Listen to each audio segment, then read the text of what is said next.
Au lieutenant-colonel et à madame au pic. Lyon, le 25 février 1834. Papa et maman, je vous écris cette lettre pour tenter de vous persuader qu'il y a encore quelque espérance pour me tirer de l'état qui vous fait tant de peine. Je sais que, dès que maman lira le commencement de cette lettre, elle dira « Je n'y crois plus », que papa dira la même chose, mais je ne me décourage pas. Vous ne voulez plus venir me voir au collège pour punition de mes sottises, mais venez une dernière fois pour me donner de bons conseils, pour m'encourager. Toutes ces sottises viennent de mon étourderie et de mon lambinage.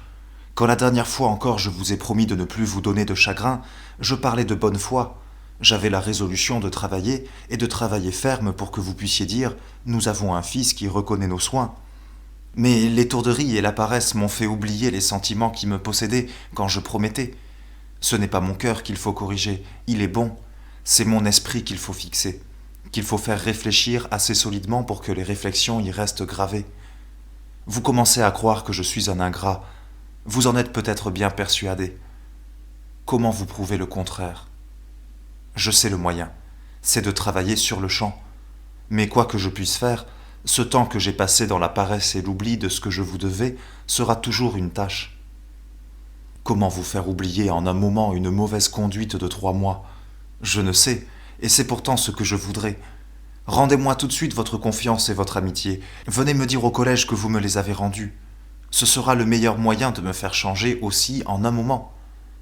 Vous avez désespéré de moi comme d'un fils au mal duquel on ne peut remédier et auquel tout est devenu indifférent, qui passe son temps dans la paresse, qui est mou, lâche et n'a pas le courage de se relever. J'ai été mou, lâche, paresseux. Je n'ai pensé à rien pour un certain temps. Mais comme rien ne peut faire changer le cœur, mon cœur, qui malgré ses défauts a son bon côté, m'est resté.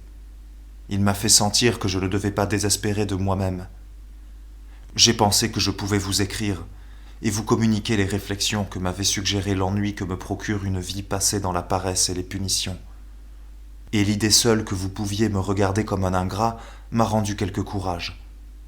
Si vous-même n'avez plus celui de venir au collège, répondez-moi, et dans une lettre donnez-moi les conseils et les encouragements que dans le parloir vous m'auriez donnés en personne. On donne des places d'histoire naturelle jeudi matin, j'en espère une bonne. Cette espérance que j'ai peut-elle vous engager à m'écouter ? J'en ai encore eu dernièrement une très mauvaise, mais l'envie de réparer cet affront a fait que ce matin je me suis appliqué à ma composition.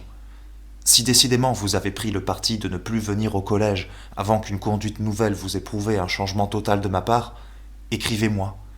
Je garderai vos lettres, je les lirai souvent pour lutter contre mon étourderie, pour me faire verser des larmes de repentir, pour que ma paresse et mon étourderie ne me fassent pas oublier les fautes que j'ai à réparer. Enfin, comme je vous l'ai dit au commencement de ma lettre, le cœur n'y est pour rien.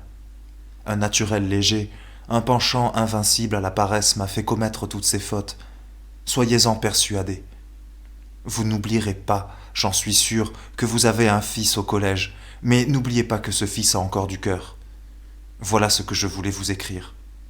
Le but en est bien simple, je veux vous persuader qu'il ne faut pas désespérer de moi, et qui d'ailleurs, en pensant que ses parents ne veulent plus venir le voir et qu'ils en sont au point d'employer les moyens de rigueur, n'aurait pas écrit bien vite pour les détromper. Ce ne sont pas les moyens de rigueur qui me touchent, c'est la honte de vous avoir obligé de les employer. Ce n'est point à la maison que je suis attaché, non plus qu'aux commodités que j'y trouve quand je sors. C'est au plaisir de vous voir que je suis sensible, au plaisir de causer avec vous pendant un jour, aux louanges que vous pouvez me donner sur mon travail. Je vous promets de changer, mais ne désespérez pas de moi et comptez encore sur mes promesses. Charles.